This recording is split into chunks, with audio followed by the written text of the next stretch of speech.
Glória a Deus. Meus irmãos, podemos assentar. Saúdo a todos os meus irmãos na paz do Senhor Jesus. Primeiro livro das Crônicas, capítulo de número 13, versículo de número 9. Quando chegaram à eira de Quidom, vamos ler a partir do versículo 7. Puseram a arca de Deus num carro novo e a levaram da casa de Abinadab, e Uzá e Aiô guiavam o carro. Davi e todo Israel alegravam-se perante Deus com todo o seu empenho, e com cânticos, com harpas, com alaúdes, como também com símbolos e com trombetas. Quando chegaram à eira de Quidom, estendeu Uzá a mão para segurar a arca, porque os bois tropeçavam. No capítulo de número 15 e no versículo de número 15, do mesmo livro de 1 Crônicas, o primeiro livro das Crônicas, diz: os filhos dos levitas trouxeram a arca de Deus nos ombros, pelas varas que nelas estavam, como Moisés tinha ordenado, segundo a palavra do Senhor. E todos dizem amém. Louva a Deus essa noite, irmãos, por ouvir pessoalmente pela primeira vez pastor e cantora Zé de Paula.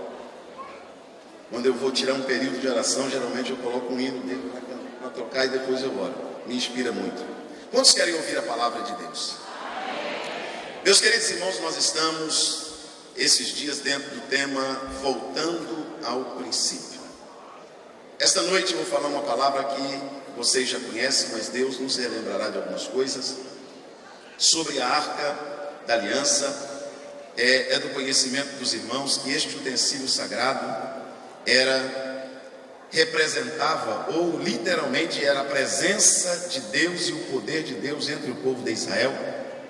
E houve muitos acontecimentos históricos onde esta arca esteve presente, como na travessia do Jordão, onde os sacerdotes levavam essa arca nos ombros, e a Bíblia diz que quando eles colocaram os pés dentro do Jordão, o Jordão se abriu. Esta arca, que representava a presença do próprio Deus, nesta ocasião, em Josué capítulo 3, a Bíblia diz que o povo teve que ficar a 900 metros da arca. E Deus usou Josué para dizer ao povo: olha, vocês se santificam hoje, porque amanhã o Senhor fará maravilha no meio de vocês, porque no outro dia a arca pararia no meio do Jordão e o povo teria que passar perto dela. Havia uma reverência, um respeito muito grande por esse utensílio que representava o próprio Deus no meio do povo de Israel. Mas no capítulo 4 do primeiro livro de Samuel e no capítulo de número 5, nós vamos encontrar um episódio onde essa arca agora estava já na cidade de Siló, na época do sacerdote Eli, e houve uma guerra dos filisteus com o povo de Israel.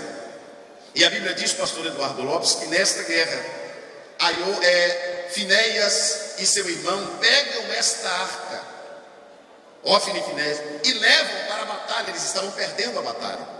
Quando chega lá no lugar da batalha, esta arca é tomada pelos filisteus, porque o povo estava em desobediência, e esta arca é roubada de Israel, e esta arca é levada de Ebenezer até a cidade de Asdod, a capital dos filisteus.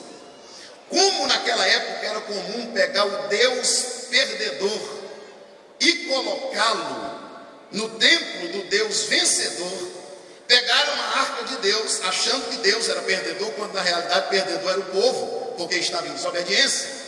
Colocaram a arca de Deus dentro do templo de Dagom, o Deus dos filisteus. Pastor Genival Bento, a Bíblia diz que pela manhã os filisteus foram para o culto matutino, e quando chegam no culto pela manhã, encontram o seu Deus Dagom caído com o rosto no chão. Sabe por quê? Porque Deus não divide a glória dele com ninguém. E onde Deus chega, Dagom cai. Eles acharam que tinha sido uma eventualidade, pastor Ivaldo, e levantaram o Deus deles e colocaram o Deus deles de pé. No outro dia pela manhã foram cultuar de novo. Quando chegaram para o culto, pastor Severino, o Dagom estava caído, com as duas mãos cortadas e com a cabeça cortada. A Bíblia Sagrada diz que Deus envia enfermidade no meio dos filisteus de Asdod. Os filisteus de Asdod agora se sentem preocupados porque aquela pestilência, aquela doença não sai do meio deles, porque Deus estava dando um aviso para os filisteus. A presença de Deus, que era a arca de Deus, estava dando um recado aos filisteus, porque os filisteus agora estão segurando a arca que era de Israel. E quando Deus começa a enviar doença sobre os filisteus, Deus está avisando para os filisteus: a minha presença não fica no meio de filisteus. A minha presença não vai ficar aqui. Eu vou sair daqui. Pegaram a arca de Deus, enviaram a arca de Deus para a cidade de Gate. Quando chega na cidade de Gate, pastor Reinaldo, Deus envia também enfermidade sobre os moradores de Gate. Quando os moradores de Gate vê que não tem solução, pegam a arca e mandam para a cidade de Ecrom. Quando chega na cidade de Ecrom, os moradores de Ecrom resolvem fazer uma reunião. Os servos de Dagon, os servos dos deuses daquele país, faz uma reunião. Não temos como ficar com essa presença aqui, com essa arca aqui. Vamos enviar essa arca de volta a Israel, porque o Deus de Israel está querendo que esta arca volte rede. Aí a Bíblia diz que eles fizeram um teste. Qual teste? Nós vamos pegar 2 vacas que acabaram de criar e que não deixam o bezerro por nada, e nós vamos pegar estas vacas e vamos colocá-las num carro, e dentro desse carro nós vamos colocar a arca, e junto com a arca nós vamos colocar um cofre, e dentro desse cofre nós vamos colocar os presentes que nós estamos oferecendo ao Deus de Israel, para que eles nos perdoem. Agora tem uma coisa: se as vacas não forem, nós não vamos saber o que fazer mais. Agora, se a arca for embora, se as vacas levar a arca embora para o rumo de Israel, é porque verdadeiramente foi o Deus de Israel que mandou essa pestilência sobre nós, e Ele está querendo que esta presença volte para o seu povo, essa arca volte para o seu povo.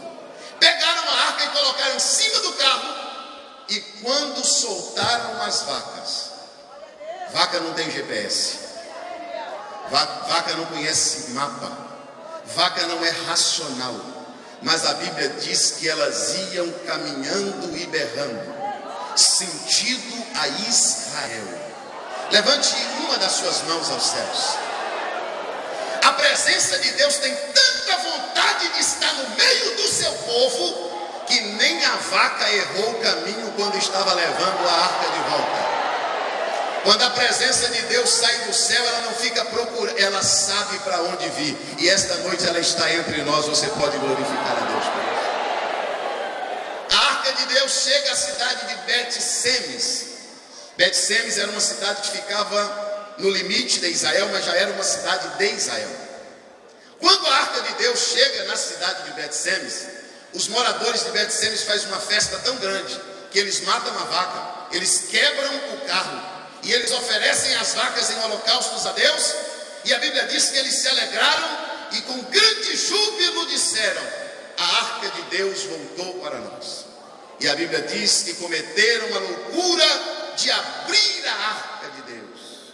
E quando abriram a arca, coisa que eles não podiam fazer, morreu 50.070 homens na hora. E quando morreu 50.070 homens na hora, os crentes de Bet-Semes se reuniram. Fizeram uma reunião, a igreja de Bet-Semes fez uma reunião e disse: Deus é muito santo. Quem pode subsistir diante de um Deus tão santo como esse? Quer saber de uma coisa? Disseram, pastor Genival: nós não queremos esta arca aqui. Nós vamos mandar esta arca embora para outra igreja, porque Deus é santo demais para ser servido. Deus exige demais. Como pode um Deus ser tão santo, tão rigoroso? Porque os crentes de Bet-Semes são aqueles que reclamam: a doutrina é pesada demais, pastor, eu vou congregar em outra igreja. Os crentes de Bet-Semes reclamam: não, tem que orar muito, tem que ser assim, tem que ser assado, não pode isso, não pode aquilo. Mas tem alguém que paga qualquer preço para ter esta arca por perto. Tem alguém que faz qualquer coisa para Deus não sair de perto dele. Levante as suas 2 mãos aos céus. Alabar a série me calamaias. Segure a mão levantada só um minuto aos céus, por favor. Eu acredito que não tem crente de Bet-Semes aqui. Crentes que estão reclamando que Deus é santo demais para ser servido.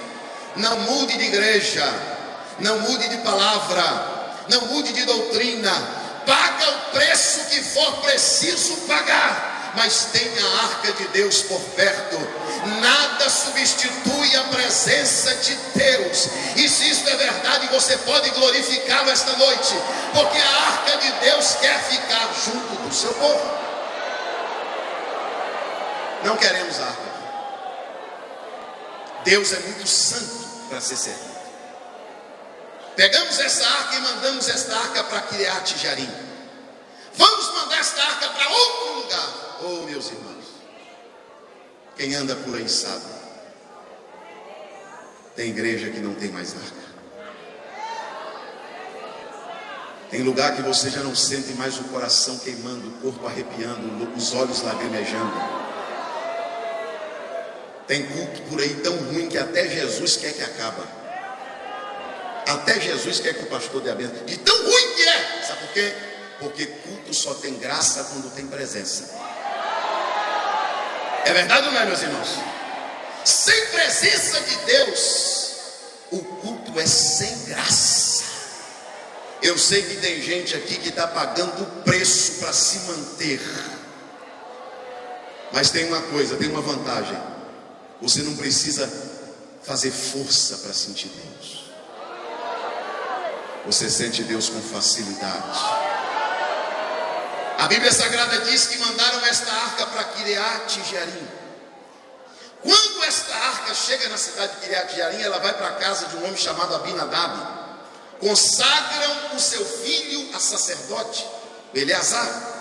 E esta arca fica na casa de Abinadab exatamente por 20 anos. 20 anos. Quantos anos, irmãos? Israel ficou 20 anos sem esta arca. Davi, agora rei, depois de 20 anos, reinando sobre todo Israel, Davi disse: precisamos buscar a arca de Deus. Porque nós não demos atenção a isso no reinado de Saul. E a Bíblia diz que Davi convoca 30.000 crentes para o culto. E se eu fosse colocar um nome nesse culto que Davi fez, eu ia colocar o culto que não deu certo. Davi convidou cantores, tocadores, autoridades do país. E a Bíblia Sagrada diz que quando buscaram a arca em Kiriat Jearim, 30.000 crentes participando do culto. A Bíblia diz que aconteceu algo que não era para acontecer. A arca foi colocada em um carro novo. Diga comigo assim: carro novo. Não, para gravar mais uma vez: carro novo. Só que esta arca que foi colocada no carro novo, Moisés disse que ela só poderia ser carregada nos ombros pelos levitas da casa de Arão. Esta arca não poderia ser levada de outra maneira a não ser assim. Mas os crentes da época, o Aiô, tanto o Aiô quanto o Zá, eram filhos de sacerdotes e conheciam a palavra. Mas eles pensaram como alguns obreiros pensam, como alguns crentes pensam. O Aiô e o Zá leu lá: tem que levar nos ombros, tem que levar carregando pelas varas, pelos varais. Mas eles pensaram como alguns crentes estão pensando: esse negócio de varal, esse negócio de vara, esse negócio de carregar no ombro, esse negócio é para a época de Moisés. Nós estamos em outro tempo, nós estamos em outra época, nós estamos vivendo outra cultura. Isso é ultrapassado, isso não funciona mais, isso espanta as pessoas, isso é esquisito fazer. E Aiô e Uzá, a Bíblia diz que eles colocaram a arca em cima do carro novo. Oh, irmãos, sabe quando o evangelho passou a ter problema? Quando deixaram de carregar a arca nos ombros e colocaram a arca no carro novo. Porque tem gente querendo modernizar o que Deus não aceita.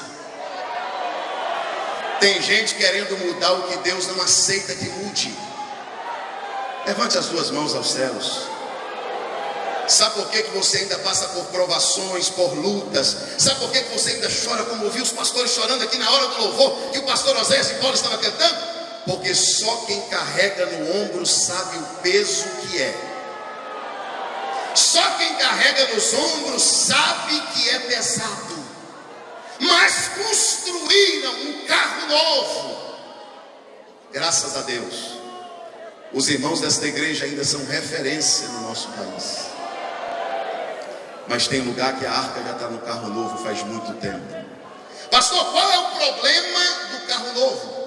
A Bíblia diz que quando a arca estava no carro novo, Aiô e Uzá guiavam o carro. Quem guiava o carro era o Aiô e Uzá, mas quem levava a arca eram os bois. O problema do carro novo é que ninguém sente peso. O problema do carro novo é que no carro novo não tem cruz. No carro novo não tem que negar a si mesmo. No carro novo você chega como está e fica como quiser. No carro novo não tem doutrina. No carro novo não tem ensinamento. No carro novo não tem disciplina. No carro novo não tem palavra de exortação. No carro novo não tem palavra dura. No carro novo não. Levante as duas mãos. Eu sinto o testemunho do Espírito Santo. O problema do carro novo é que não tem peso. O problema do carro novo é que você pode fazer. E quem guia o carro novo não é Deus. Quem guia o carro novo é os homens. E quando o carro é guiado pelos homens, o boi vai tropeçar na eira. Louve a Deus por ainda carregar a arca nos ombros. Eu vou fazer um apelo a vocês. Levante as duas mãos bem alto e segura por 1 minuto levantada aos céus. Eu quero parabenizar os crentes que aprenderam e estão naquilo que aprenderam. Eu quero parabenizar os irmãos que aprenderam e não abriram mão do que aprenderam. Eu quero glorificar a Deus pela vida dos irmãos que aprenderam e estão ensinando os que não aprenderam. Porque Deus está dizendo, passou séculos, passou anos, mas ainda tem que carregar no ombro. Eu não quero carro novo. O Espírito Santo está dizendo através da palavra, a mudança trouxe problema. Algumas mudanças trouxe prejuízos. Eu quero do jeito antigo. É antigo, mas funciona. É antigo, mas dá certo. É antigo, mas Deus vem. É antigo, mas Deus faz. Você concorda com a palavra de Deus? Você pode glorificá-lo esta noite. Vamos voltar ao princípio da adoração.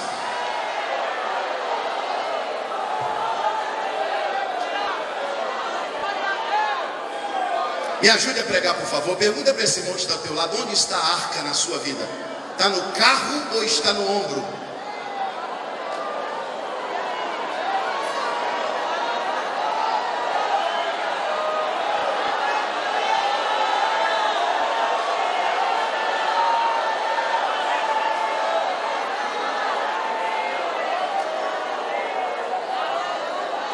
Evangelho de carro novo é evangelho empurrado para a barriga, sem responsabilidade. Mas eu tenho uma palavra para te dar. Eu sei que talvez está servindo só de advertência para você. Mas a Bíblia diz que Aiô e Uzá guiavam o carro. Olha, irmãos, pastor Eduardo Lopes me contava pelo caminho sobre as suas viagens. Nós vamos em alguns lugares. Eu fui num culto esses dias. Não tinha luz assim branca, as luzes eram coloridas, saía fumaça do chão. O irmão disse para mim: pastor, primeiro a dança, depois a palavra. Os irmãos vão dançar, depois o senhor prega. É carro novo. Pensa num culto que você tem que carregar nas costas. Pensa num culto que você se sente sozinho. Sozinho. E Jesus, será que não tem meia dúzia de crente aqui comigo?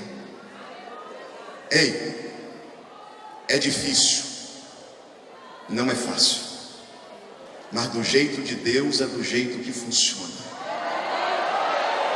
Do jeito de Deus é do jeito que dá certo. Do jeito de Deus é o jeito que Deus se manifesta. Você pode glorificar a Deus por isso. Pastor Zé de Paula disse que já passou 100 anos. É verdade, já passou 100 anos e tem algumas coisas que Deus está dizendo, não é para mudar. Você vai ter que nadar contra a maré. Você vai ter que enfrentar uma grande multidão de pessoas que comungam a mesma fé, mas que tiraram a arca do ombro e colocaram no carro. Só que tem um grande prejuízo em colocar a arca no carro. Qual é esse prejuízo, pastor? Os bois escorregam. Os bois tropeçam. Você não entendeu, mas eu vou explicar. Sabe o que Deus está dizendo aqui aos meus amigos, aos meus pais na fé, aos meus pastores, aos meus irmãos? Enquanto você levar a arca no ombro, eu não permito que você tropece. Enquanto você levar a arca no ombro, eu te garanto de pé. Enquanto você levar a arca no ombro, eu te sustento com a minha mão. Mas Ele também me trouxe aqui esta noite para te dizer, eu não me responsabilizo pelos bois. Os bois vão tropeçar na eira. Pastor fulano, a igreja tal, o pastor está falindo, caiu, não sei o que. Pode ir lá conferir. A arca está no carro. Tem gente que entrou aqui esta noite, o suor está descendo. Você está enfrentando pessoas obstinadas, que batem de confronto ao que você prega e ao que você fala. Eu estou pregando aqui para uma geração que está enfrentando uma outra geração. Mas Deus te trouxe aqui esta noite para te dizer, a arca é pesada, mas eu te dou graça. Levante a mão, porque uma porção de graça de Deus está descendo aqui.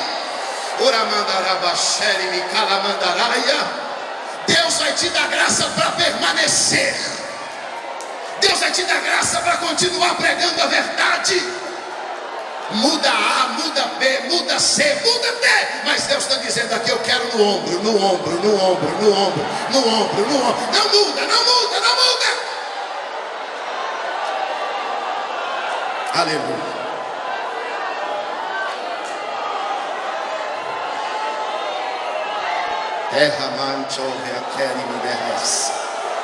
A unção de Deus aqui. Deus está dando graça para crentes que entrou aqui dizendo, pastor, eu carrego esta arca há 40 anos nos ombros. Eu carrego esta arca há 50 anos, há 30 anos. Tem gente que achou pesada demais dizer, é muito peso, muita cobrança,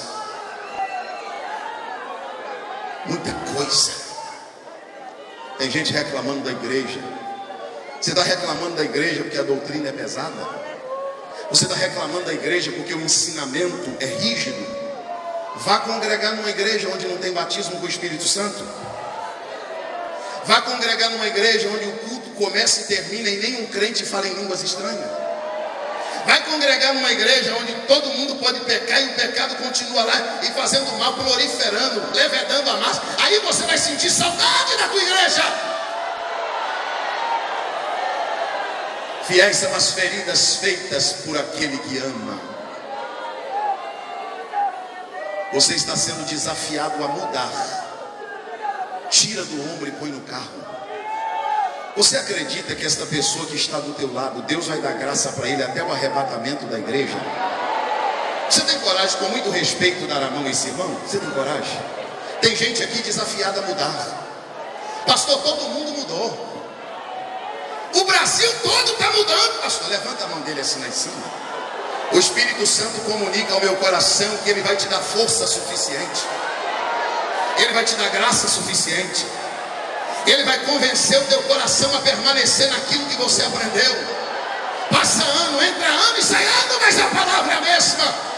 Pastor Esvaldo disse que seca-se a flor, seca-se a erva, mas a palavra permanece. Você tem coragem de receber graça de Deus esta noite para permanecer na palavra? Você quer receber graça de Deus esta noite para permanecer na firmeza do Evangelho?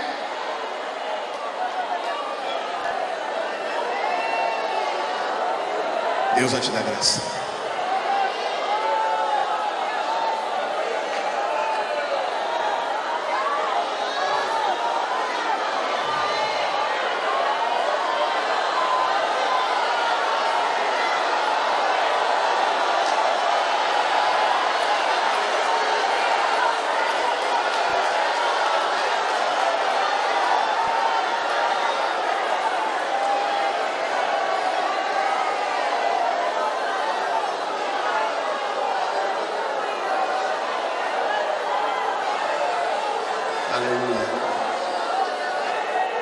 A presença de Deus é real neste lugar. Continue levando nos ombros. Evangelho de carro novo não tem piso. Aí é muito fácil. É por isso que ser crente virou moda. É por isso que ser crente é chique. Claro, você vai para um lugar onde o boi carrega. Não tem peso, você só toca. Você só guia. Chegou na eira, o boi tropeçou. Tem crentes aqui que estão de pé há tantos anos, não é porque é melhor do que ninguém, é porque está fazendo do jeito que Deus mandou. E enquanto você fizer do jeito que Deus mandou, Ele te garante. Podem te chamar de quadrado, de careta, de besta, de ultrapassado, de fanático. O que importa é sentir isso aí que você está sentindo. O importante é falar esta língua que você está falando. Lá no carro novo não tem isso não. Tem não. Para ter essa presença vale a pena carregar a arca, seja qual for o seu peso. Quando os bois tropeçam, a arca balança no carro. Davi tinha certeza absoluta que estava agradando a Deus. Porque Davi tinha uma boa intenção, mas boa intenção na igreja não vale. Igreja é palavra, é Deus, é ensinamento, é Bíblia. Ah, pastor, estou fazendo isso, mas é para agradar. Não. Davi, quando foi fazer isso aqui, sabe qual foi o primeiro erro dele? Ele consultou os capitães e os príncipes e mandou recado para o sacerdote. Fez tudo o contrário. E a Bíblia diz que para o povo foi bom, o povo gostou. Ou você está achando que quando, se for tirar a arca do ombro para colocar no carro, você está achando que é todo mundo que acha ruim? A mãe, missionária Rosa, a maioria acha bom. Muda mesmo, pastor, muda, transforma tudo, a gente quer isso. Porque o povo achou maravilhoso, pastor amado. O povo achou maravilhoso, o povo gostou. Davi conquistou o coração do povo mais uma vez. Mas a Bíblia diz que quando Davi toca na arca, escute, os cantores estavam lá, os crentes estavam lá, todo mundo estava lá, só Deus que não estava lá. Sabe o que Deus está te provando pela Bíblia? Hoje tem lugar que tem cantor, tem crente, tem pastor, mas não tem Deus. E a Bíblia diz que eles cantavam, tocavam e pulavam, e quem olhava dizia de longe, dizia, Deus está ali. Mas quando Uzá foi segurar a arca, a Bíblia diz que a ira de Deus se acendeu e Deus rompeu Uzá ao meio. Partiu o homem no meio, o homem caiu, as tripas caiu no chão. Quando aconteceu isso, a Bíblia diz que Davi temeu a Deus naquele dia. Davi deu a bênção apostólica, terminou o culto e falou para os irmãos, o culto não deu certo. Deus só veio aqui, matou Uzá e foi embora. Nós temos que encontrar uma forma de agradá-lo. Aí a Bíblia diz que ele foi na Bíblia. Quando ele foi na Bíblia, ele achou a forma. Quando a gente erra a forma é porque ele saiu da Bíblia. Porque a Bíblia ensina a forma. E a Bíblia Sagrada diz que Davi pega esta arca, deixa na casa de Obed-Edom 3 meses. E o que aconteceu na casa de Obed-Edom durante 3 meses não aconteceu na casa do Abinadab em 20 anos.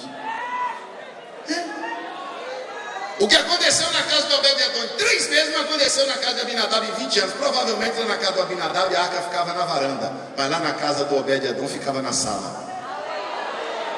Sabe o que eu aprendo com isso?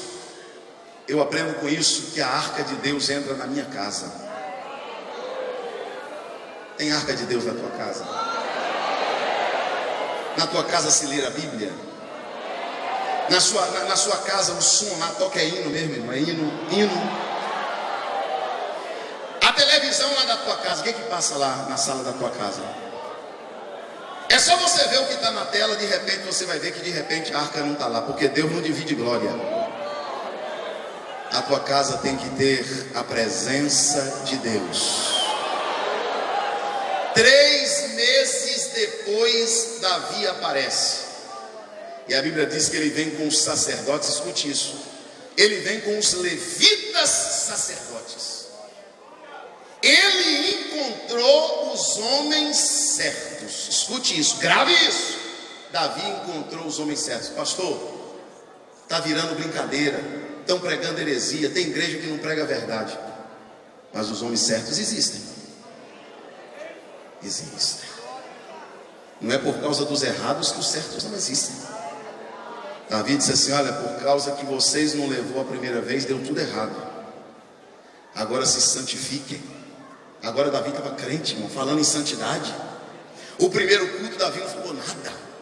O primeiro culto Davi começou, aí eu e o Zé guiando o carro, os crentes pulando, abatendo TI, e ele achando que era de Deus. No segundo culto Davi estava com medo.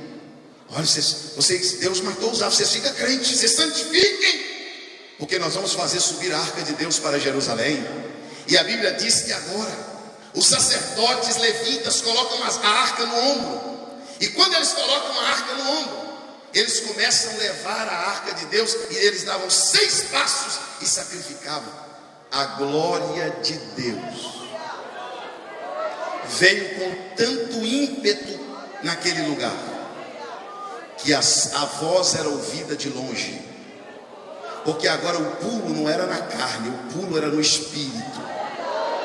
Agora o cântico não era carne, era espiritual. E a Bíblia diz que a glória de Deus veio. Andavam, sacrificavam, andavam, sacrificavam, andavam, sacrificavam, andavam, sacrificavam. E a Bíblia diz assim que a arca foi se aproximando da cidade de Davi. A cidade foi se aproximando de Jerusalém. A cidade foi se aproximando da cidade de Sião. E quando a arca chega perto da cidade, a mulher do Davi não foi no culto. A mulher do Davi não quis ir para a igreja, não quis ir para o culto aquele dia. E ela estava lá na janela, distraída.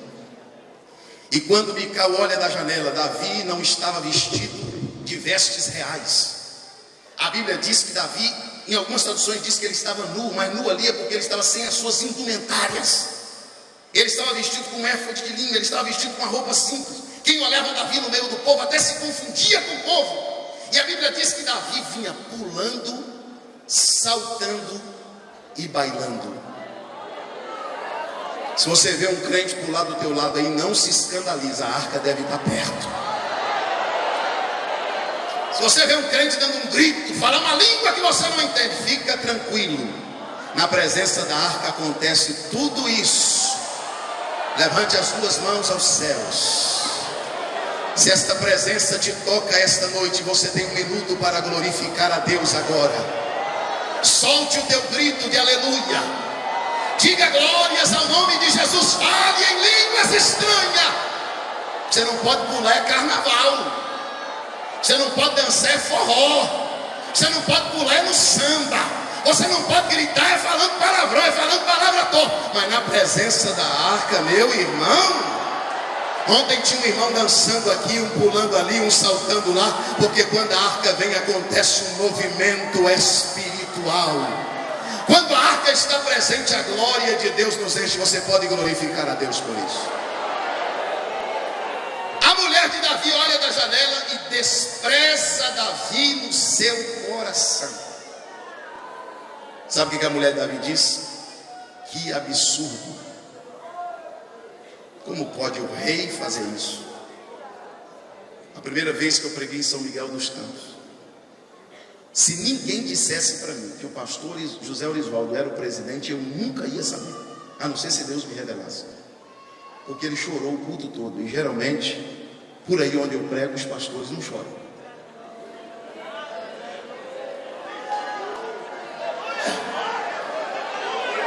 Dificilmente você vê um pastor falar língua estranha. Mas quando você está na presença da arca, você pode ser membro, pastor, presidente, secretário, empresário, advogado, policial. Você pode ser qualquer coisa. Essa presença te envolve. Ela te faz chorar, te faz gritar, te faz sorrir, te faz cantar. Essa presença é maravilhosa. Vale a pena levar a arca no ombro ou não vale? Diga para o teu irmão assim: de carro novo eu estou fora, meu irmão. Diga para ele assim: está pesado, mas eu vou levar. É, meu irmão. O peso da responsabilidade não é leve, mas vale a pena porque Deus está presente. Quando Davi pula e baila na presença da arca, Davi me ensina algumas coisas. Pastor, mas Davi não era rei? Era. Mas por que Davi estava junto com o povo dando glória a Deus, chorando, pulando? Porque Davi sabia que ele era rei do palácio. Mas na presença da arca, ele era apenas um servo. Pastor, eu sou um grande empresário lá na tua empresa, lá no teu escritório. Aqui você é um mero servo.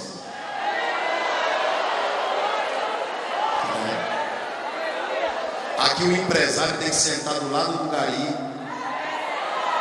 e os dois se abraçar, falar língua estranha, chorar da glória. Aqui é assim.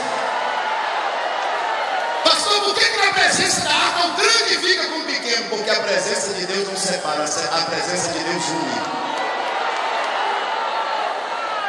Por paciência, dê mão de novo para esse irmão que está do teu lado. Só de segurar a mão dele você já sabe. Porque crente, irmão, crente cheio do Espírito Santo é assim. Você pega na mão dele, já sente. Levanta a mão dele lá em cima. Essa presença te une. Essa presença te enche. Essa presença te renova. Essa presença te batiza. Essa presença te cura. Essa presença te levanta. Essa presença te aviva. Essa presença te esquenta. Essa presença está aqui esta noite. E Deus está dizendo aqui, graça, pode sentir. Leva a arca no ombro, porque essa presença não vai sair da tua vida. Vê se esse teu irmão está dando glória a Deus, falando língua estranha. Se expor. Alavácia. De me quer, me deve, sobrinária. Aloída só me quer, mentre fanto que me remenúria. A unção de Deus aqui. Quando nós estamos na presença da arca, não tem grande, não tem pequeno, não tem rico, não tem pobre, não tem preto, não tem branco. Na presença da arca, os servos de Deus sentem a sua presença. O rico da glória, o pobre da glória. O branco da glória, o negro da glória. Quem está em cima da glória, quem está embaixo da glória. Porque essa presença é envolvente.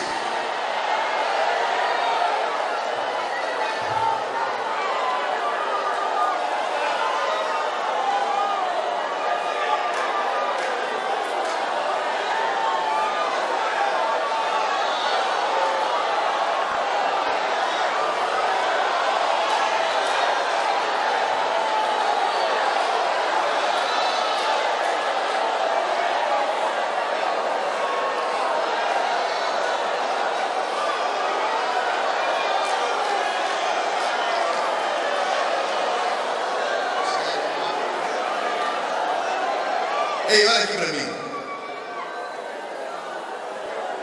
Imagine sua vida sem isso aí que você está sentindo. Se tirar o evangelho dos ombros, pastor Genival, essa presença vai embora. Aí fica só os músicos. Aí fica só os crentes sozinhos. Aí tem que inventar show, tem que inventar moda. Aí tem que criar um monte de coisa para ver se os crentes se alegram. Crente cheio do Espírito Santo não precisa fazer muita coisa, não. É só fazer um culto. É só cantar um hino. É só dar uma saudação da palavra de Deus. A presença de Deus entra no ambiente, enche os crentes. Porque onde a arca é carregada no ombro, a presença de Deus é real.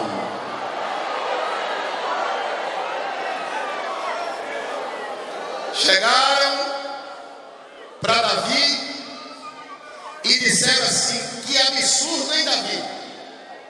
Meu amigo Nael, que absurdo. Você pulando e bailando na presença da arca, que feio. Você é catedrático. Você é cheio de diploma. Você fala mais de um idioma. Você é um camarada tão inteligente cometendo uma loucura dessa. Isso é fanatismo. Está na Bíblia, pode ler. Sabe o que Davi disse, pastor Eduardo Lopes? Vocês acham que eu fiz muito? Você está achando que eu fiz feio, pular? Vocês não viram nada. Eu vou fazer mais do que isso. Vocês acham que eu humilhei? Eu vou me humilhar mais ainda.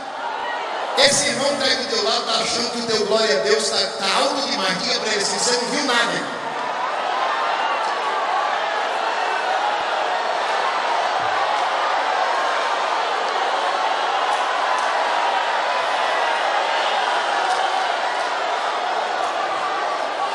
Eu sinto a presença do Deus onipotente.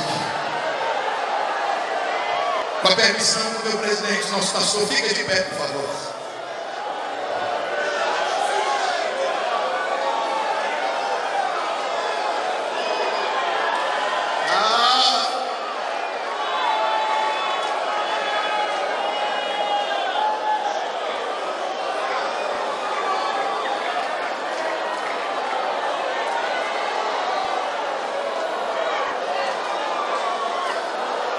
Esse irmão do teu lado está achando que você pulou muito ontem, que você gritou muito ontem, poderosamente, quando Deus falou poderosamente conosco através da vida do pastor Eduardo. Olha teu irmão e diga assim: você não viu nada ainda. Diga para ele: eu vou fazer mais do que isso.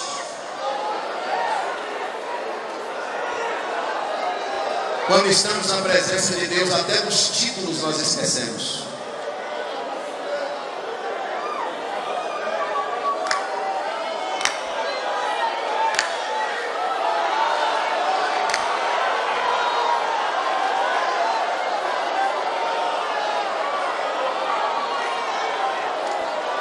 Quem carrega as arcas no ombro, pastor Reinaldo, não é tão forte que não possa chorar.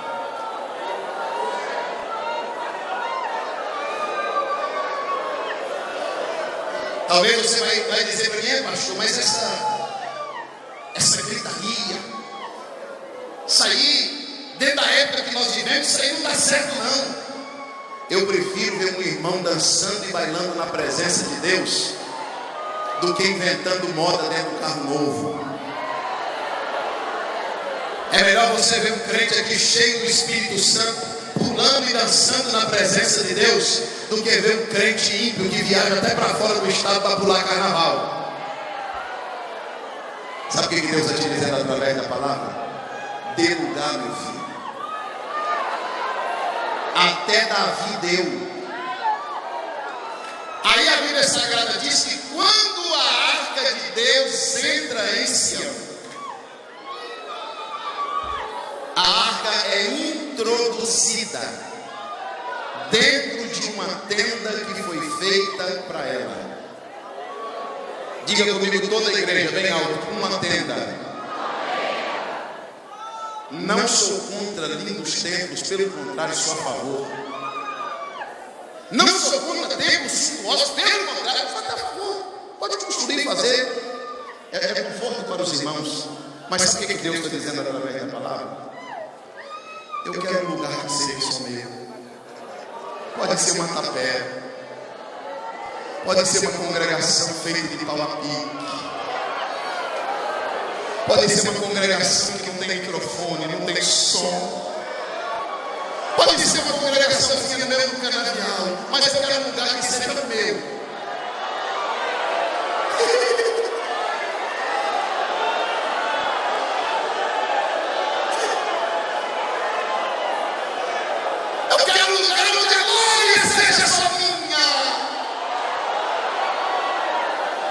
Eu procuro uma tenda. Levante as suas duas mãos aos céus. Espírito Santo,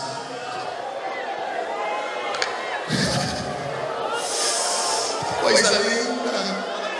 Tem rios de águas cristalinas correndo neste santuário.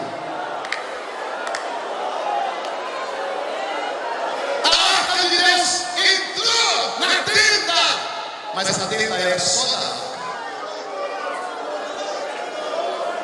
Sabe o que Deus está dizendo? Não adianta fazer um palácio se naquele palácio quem manda não sou eu, meu amigo pastor Carlos.